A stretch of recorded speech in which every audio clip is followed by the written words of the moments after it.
Now, I am sitting with a beautiful lady here, and her name is Fortune. Fortune, good morning. Morning. How are you today? I'm good, and you? Very, very well. Lovely to have you on Morning Rush. Did you have to wake up super early? Yes, I did. I had to. You had to. This is our everyday as well.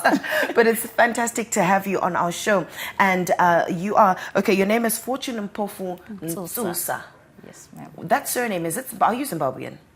Yes, I'm Zimbabwean, but I'm married in Botswana. In Botswana? Yes. Do you live in Botswana?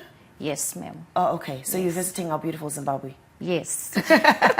Lovely. Fortune, this book is titled Healing After a Sudden Loss and Diary of the Remaining Spouse. So obviously this is a title that speaks for itself, and we're dealing with issues of healing after a death. Why did you write this book? Tell us more about it. Thank you so much. I lost my husband in 2018, and the struggles that I went through, everything that I went through, it drove me to write this book, Healing After a Sudden Loss, Diary of the Remaining Spouse. Because I realized that on my journey, whatever it is that I was going through, it was so painful that I had to jot it down, so that for everyone out there who is going to go the same route with me, or who is actually going the same route with me, like me right now, is going to read this book, is going to know how to maneuver when you try to heal after losing a spouse. A spouse. So looking at you, you don't look a day over 16. Okay? Yes, ma'am. You look young and beautiful.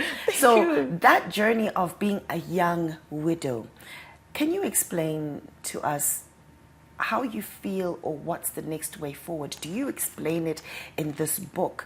If there's hope of getting married again, or if you have kids and things like that, please explain to us that. Thank you. I'm a mother of two. I have two beautiful kids, Mahulo and Denzel.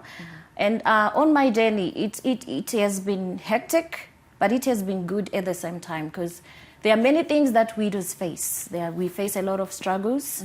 There's property grabbing, people, they leave you, people, they disassociate from you, people, they don't want to associate with you anymore. So those are the kind of things that I wrote about. And it's challenging when you're a widow, because sometimes, there's this loneliness that comes after you lose a spouse. You are now alone, you are doing life alone, there's no one out there who is helping you to do things that you'll be doing. So it gets tough sometimes. Yeah, it does. Hey, and obviously with you writing a book, and you said you had to journal your moments in this book. Aside from writing things down, what's the best advice you would give someone else? Would it just be writing things, or going for counseling? What other activities did you do outside of journaling? Yes. One thing that I always tell people out there is that when it comes to grief, you have to cry it out. You have to make sure that you go through it. And you also have to make sure that whatever it is that you do, don't just stay idle. You have to do other things. If you have a passion, if you are passionate about other things, do them. If you are working, continue working. Because if you just stay there, that grief, I'm telling you, is going to take over you. To consume you. Yes. And at the end of the day, it's going to destroy you. Yes. How long did it take you to realize that which you've just said? According to my journey, with the kind of loss that I had, I think my journey started the minute when my husband passed. Right. That's when I started feeling it. I felt it, and I had to make sure that whatever it is that I'm feeling, I have to make sure that I get away from it. Yeah. That's when I started my journey. And you say it's the book says sudden loss. So there are some deaths that are long, and there are some deaths that are short. Yes, if it's a sudden loss, how did that affect just your children as well, and how you are as a mother to your two boys? They're two boys, right? Yes. Yeah. Just imagine this. You wake up today, you are married, and then tomorrow you are a widow. It's something that is very disruptive. It's disruptive, and it changes your life completely. And even your kids, they don't even know what is going on. They knew that their dad was there yesterday, and today they don't have a dad. It's something that is very challenging to go through. And how do you explain that to children? Because I don't know how old are your boys? Yes, my firstborn is 20, and my last one is 16. Okay, so obviously they were 2 years. How did you have to explain to them, and did they understand? Were they angry?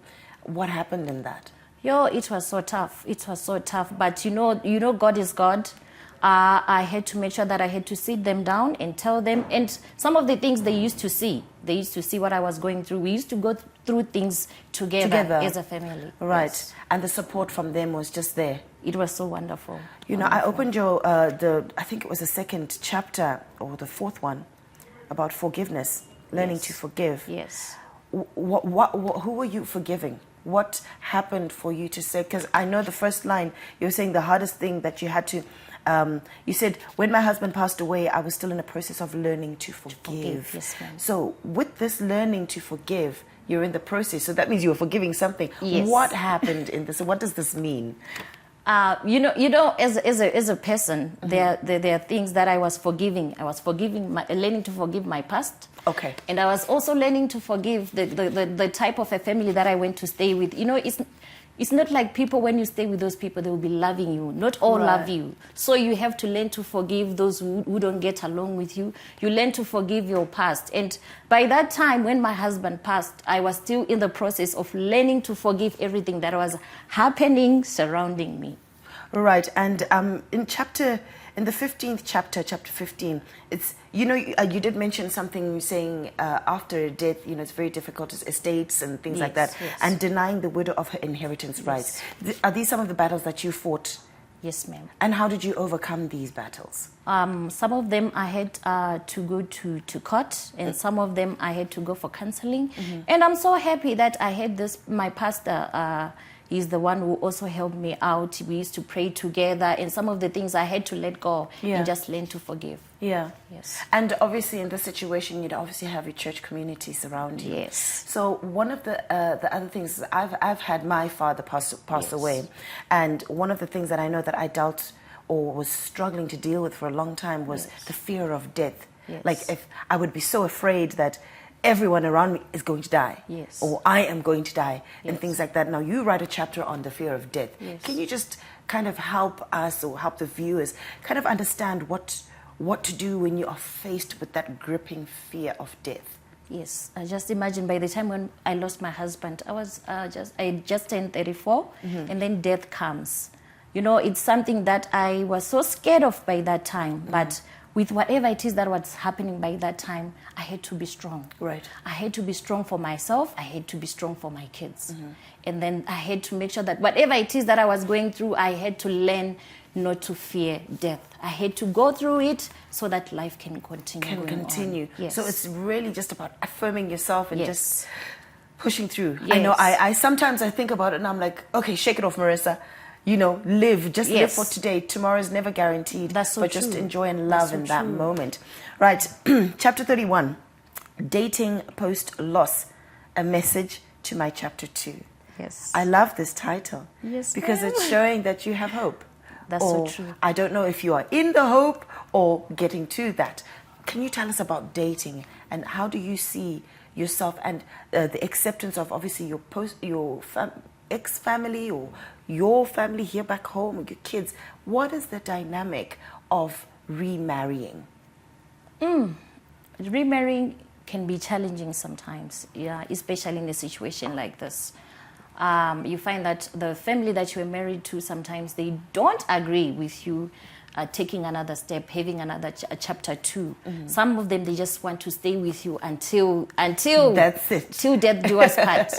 And again, when it comes to dating, it's so challenging when it comes to women like me, when it comes to widows, because sometimes people, they are scared of you. They think that maybe you have a dark cloud, there's something about you, maybe if I date you, if I'm a man, I'm going to die, something like that. But those are myths. It's a myth that people always talk about, that, you know, widows, they have this dark cloud, but it's not like that. It's not like that. But really, when it comes to dating, sometimes it can be challenging. But sometimes you can find someone, you can be lucky. Yeah. Yes. And then because I do know some people who maybe have lost their loved ones and 3 months later they're dating someone else and they get married. How do you deal with that stigma of saying, Kuti, maybe she is the one who's in charge of the death of her husband, or she wanted to get married to someone else? That's because so people do that. That's so and true. that stigma, how do you deal with that as a widow who really is just innocently moving on with her life because the Lord has blessed her again. That's so true. You know those kind of things, they do happen.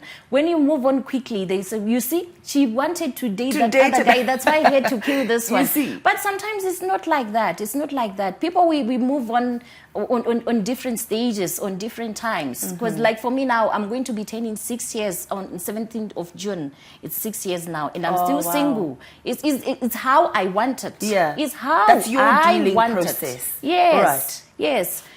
Well, when I get in a relationship, I'll get when I want to get in a relationship. That's when you'll do yes. it. And no pressure. Yes. Good. Anyway, we're running out of time, Fortune. This book, where do we find your book? I'm so happy that my book is found at Innovate Bookshop, and I also have the copies. You also have the copy, Yes, so people ma'am. can directly get in touch with you. Yes, ma'am. Okay, so this is the book that we are talking about. I know that you have been showing this as well. So we're talking about dealing with healing really after a sudden loss. So this is absolutely fantastic, great book. Found at Innovate. How much is it? It's $25. $25. Yes, ma'am. And you also have personal copies? Yes, ma'am. And people can get in touch with you on your social media handles? Yes. Which are? My Facebook page is Fortune Mpofu Nzusa, and then I have Fortune Marata Nzusa. Excellent. Konapo, Ipapo pa ZTN Prime, DSTV channel 294, the place to be.